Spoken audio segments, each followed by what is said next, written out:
Kalau COVID-19 kan dampaknya itu sebenarnya nggak terlalu kelihatan ke orang banyak. Kecuali kalau kamu main ke UGD, rumah sakit. Pasti kamu bisa Iya, lihat gitu loh. Iya kan, kayak gitu loh. iya, iya. Tapi kalau bencana alam, gempa bumi kan, kamu dari halaman rumahmu aja udah bisa ngelihat efeknya gitu loh. Orang-orang berhamburan kayak gitu. Jadi di situ pasti ada dampak jangka panjang, tapi kayaknya minimal. Tapi jangka pendeknya ini yang kelihatan banget gitu loh.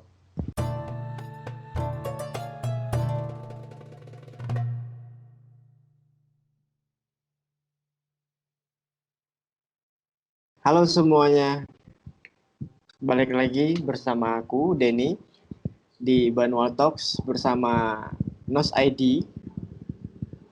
Kali ini kami akan membahas tema tentang dampak COVID-19 terhadap psikologi. Tetap bersama Bang Faiz. Gimana kabarnya Bang Faiz? Baik-baik. Ya, gimana kesehariannya nih? Sudah berapa lama tidak? Oh iya, masih sama kayak kemarin. Cuma sekarang belakangan ketambahan. Gara-gara aku bosen sama kerjaan, jadi nonton-nonton drama kayak gitu.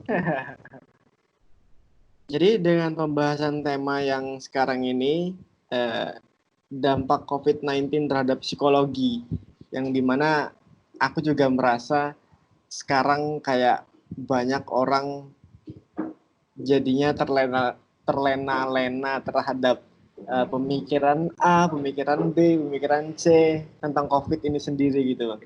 Jadi dampak COVID terhadap psikologi itu uh, jangka panjangnya dan jangka pendeknya. Jadi kayak yang sekarang dan setelah itu gimana, Bang? Kalau jangka panjang aku, well, nggak berani komentar banyak kalau udah jangka panjang karena eh, kurang lebih ya orang Indonesia mayoritas udah terbiasa kena bencana alam. Dan dari situ kita lihat kalau setelah bencana alam itu setahun 2 tahun kemudian mereka udah recover.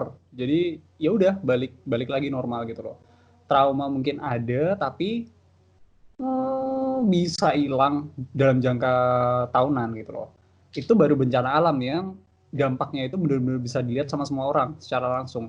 Kalau COVID-19 kan dampaknya itu sebenarnya nggak terlalu kelihatan ke orang banyak. Kecuali kalau kamu main ke UGD, rumah sakit. Pasti kamu bisa lihat gitu loh. Iya kan, kayak gitu loh. Ya, ya. Tapi kalau bencana alam, gempa bumi kan, kamu dari halaman rumahmu aja udah bisa ngelihat efeknya gitu loh. Orang-orang berhamburan kayak gitu. Jadi di situ pasti ada dampak jangka panjang, tapi kayaknya minimal. Tapi jangka pendeknya ini yang kelihatan banget gitu loh. Nah, dampak jangka pendeknya ini mulai dari yang paling awal-awal kemarin adalah orang takut. Yap.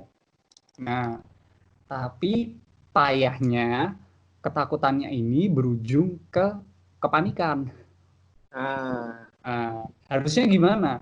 Harusnya ketakutannya itu berujung ke kesiapsiagaan atau ke kewaspadaan. Jadi kamu takut, kemudian kamu waspada. Itu yang benar. Kalau yes. orang Indonesia kan enggak. Takut, tapi panik gitu loh. Karena nggak tahu harus ngapain gitu loh. Nah, jadi yang pertama efeknya di situ. Jadi ada ketakutan jangka pendek. Sementara informasi dari pemerintah atau dari otoritas yang diharapkan bisa memberi informasi jelas, malah Ya, simpang siur gitu loh. benar Nah, sih. itu kan yang disayangkan.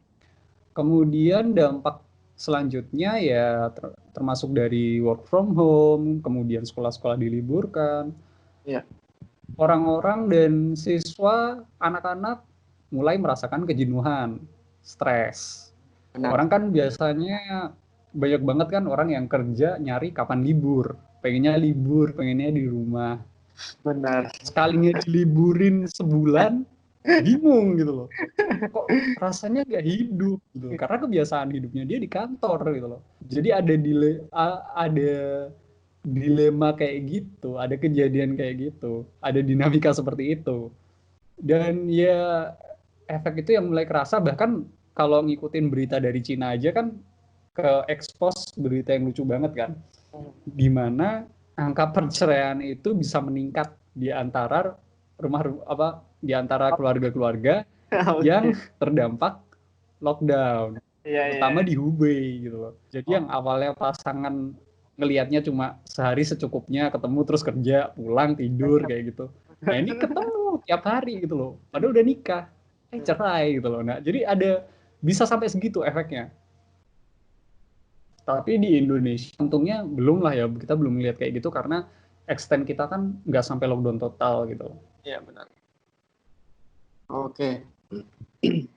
Jadi memang sangat-sangat ini ya, sangat-sangat mengganggu ya, yang sekarang ini jangka apa pendeknya ini. Jadi memang semuanya merasa sih, tapi sangat gila juga, sangat sangat gila dan disayangkan juga kalau Indonesia juga bisa mendapatkan hal yang seperti di Jepang itu tadi.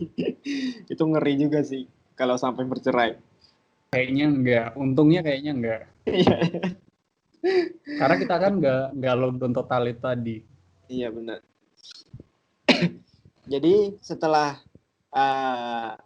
kemungkinan akan seperti itu, tapi ya memang benar sih Bang ya, kayak Indonesia tuh bisa yang gempa aja bisa cepet juga bangkitnya kayak gitu loh. Padahal ya rumahnya hancur, apa segala macam hancur dan lain-lain kayak gitu. Jadi dan kemungkinan akan jangka panjangnya akan sedikit lah ya, minim banget lah ya untuk karena mereka bisa langsung keluar, bisa langsung refreshing, bisa langsung bekerja lagi, bertemu keluarga dan teman-teman lagi. Iya sebenarnya gimana ya, perbandingan ke gempa bumi itu mungkin memang agak terlalu jauh sih gitu loh. Ya, ya, Karena ya, aku ngambil percontohan aja, yang separah itu aja kita bisa recover gitu loh. ya benar. Dan memang nggak terlalu cepat sih. Rata-rata kalau aku melihat kayak misal kemarin, karena aku datang ke Lombok setelah ada gempa itu, jadi aku benar-benar ngelihat proses recovery mereka. Memang hitungan tahun, jadi hitungan 1 tahun, 2 tahun. Ya kalau dibilang cepet ya enggak, kalau dibilang lama juga ya at least nggak sampai 5 tahun lah recovery-nya gitu loh.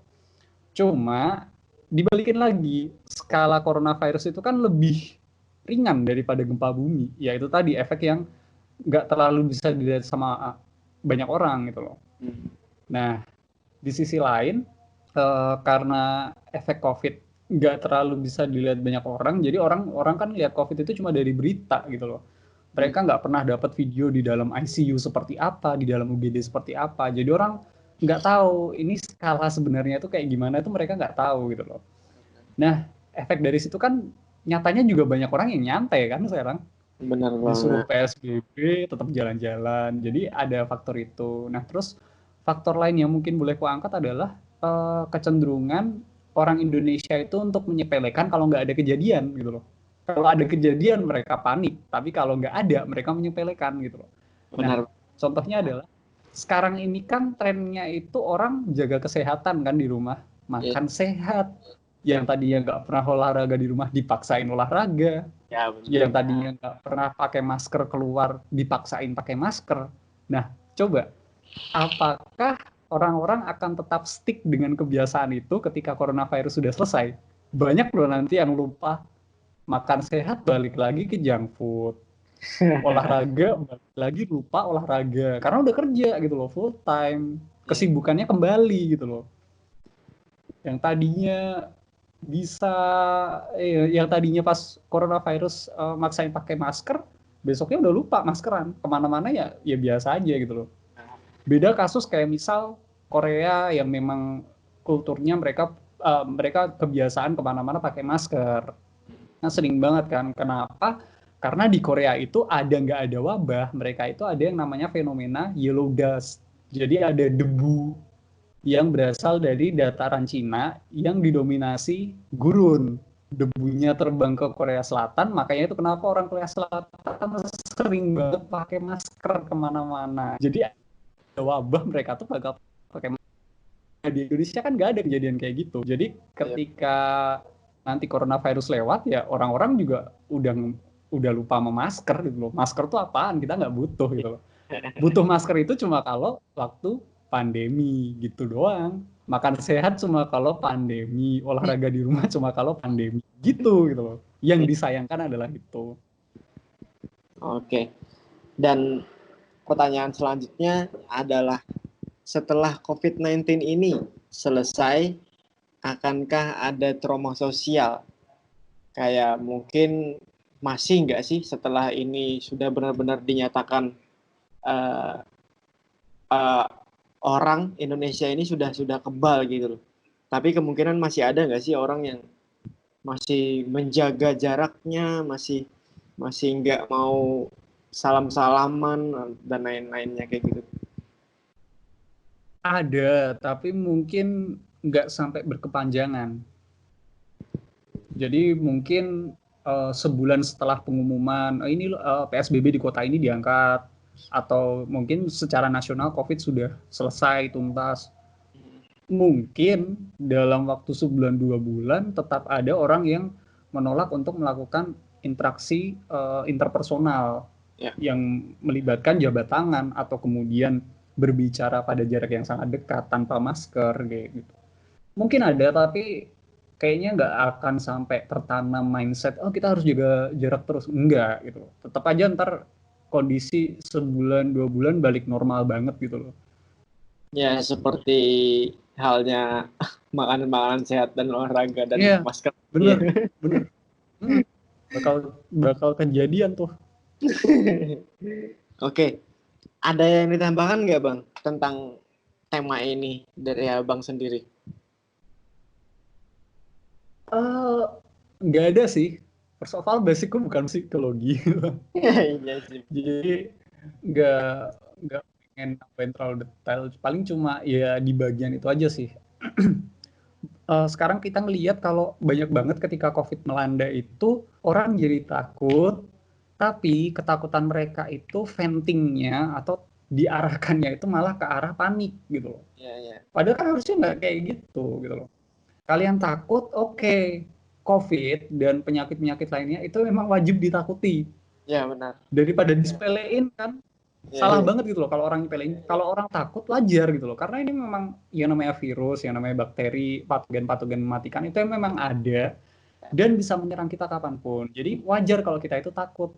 Tapi takutnya jangan dialihkan ketika si penyakit-penyakit itu menyerang. Dialihinnya kemana? Ke kewaspadaan. Jadi membangun mental waspada. Oh, kalau besok ada pandemi lagi, aku udah siap gitu loh. Termasuk juga ke level negaranya, ada SOP-nya, yang tadinya amburadul, besok di pandemi berikutnya jadi lebih tertata, kan kayak gitu harapannya. Oke, cukup sih Bang sampai di situ aja, sampai di sini aja pembahasan tema kali ini. Yang mana memang sangat disayangkan kalau kita panik ya dalam hal apapun. Ya sekarang kan juga ada DB Bang ya untuk ya Indonesia ini. Jadi kalau kita paniknya keterlaluan, ya mungkin emang ada fase-fasenya sih ya, step-stepnya untuk dari panik awal terus mereda. Tapi jangan benar-benar panik seterusnya dan kita juga nggak memperhatikan ke yang lainnya. Sedangkan juga ada DB dan penyakit-penyakit lain yang bisa menyerang kita kayak gitu. Cukup sampai di sini aja. Berjumpa lagi di tema selanjutnya. Tetap bersama Mas Aidi, Bang Faiz, narasumber dari buat kita semua. Terima kasih banyak Bang Faiz. Ya, sama-sama.